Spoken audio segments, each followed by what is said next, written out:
Hey everybody, my name is Marcus, and in this video I will show you a really simple way how you can add or how you can upload a favicon in Google Sites. So let's start. The first thing you want to do, it should be in simple Google Sites, and right here you just want to click here where is your logo, right? And you want to click on Add Your Logo, and when you're gonna be here, you're gonna see brand images here directly in your settings.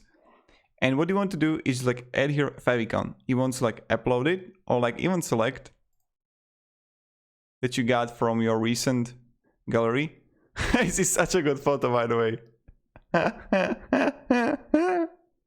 let me, oh my god. Okay, I don't know if it's going to upload or no, but that photo is top notch, man. Yeah, and this is how you can do it. If you want to cancel it.